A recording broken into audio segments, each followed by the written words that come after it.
Magandang araw sa lahat, welcome po ulit dito sa atin channel ang Biyahe y Komida. Maraming salamat sa lahat ng nag-subscribe, indeed. Punta tayo sa atin topic, October 31, 2025. Sinagot ang hulang maghihiwalay rin sila ni Dominic. At, Lea at Liza, bida sa Hollywood film na Forgotten Island. Sinagot ni Sue Ramirez ang nagkomento na hindi magtatagal ay maghihiwalay rin naman sila ni Dominic Roque na very proud sa actress.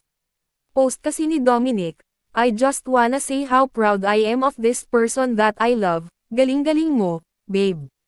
Grabe, namamangha ako sa mga talents mo, most people don't even know that you sing real good. Kaya sing more, baby, I'll be here cheering for you. You've been so busy sa mga pelikula mo, at ang galing mo sa mga ito, sunod-sunod. Gusto ko talagang mapanood ang Flower Girl soon sa Netflix. Alam kong pinagpaguran at ginalingan mo talaga ang paggawa ng mga ito. Congratulations sa What Lies Beneath Wuho. Good job babe. Cheers to more travels with you, babe. Japan let's go. Sumagot si Sunang, my baby thank you. You have no idea how much this means to me.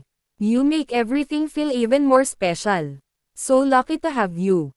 At ayun nga, may sumagot ng hindi magtatagal at maghihiwalay rin sila. Nag-reply si Sunang, ge.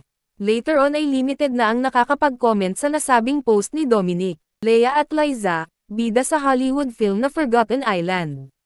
Wow, magkasama sina Lea Salonga, film singer na si H.E.R., at Liza Soberano sa bagong pelikula ng DreamWorks Animation, Forgotten Island. Sa article na lumabas sa The Hollywood Reporter, nabanggit sa story na kasama rin sa pelikula sina Dave Franco, Manny Jacinto, at Jenny Slate sa voice cast ng animated film na next year pa raw ipapalabas, September 25, 2026. Ayan na, komento ni Lea sa nasabing shared post nila. Kamakailan lamang ay napanood si Liza sa pelikulang Lisa Frankenstein habang si Lea nakilala sa kanyang papel sa mga Disney film particular na sa Aladdin, at kauna-unahang Pilipino na nagkaroon ng star sa Hollywood Walk of Fame. Kaagad namang nag-trending si Liza kahapon sa X dahil masayang-masaya ang fans niya. Matagal-tagal na nahimik si Liza matapos ang revelasyon niya tungkol sa mga naranasang pang-aabuso noong bata pa siya. E-click ang mga link sa description box.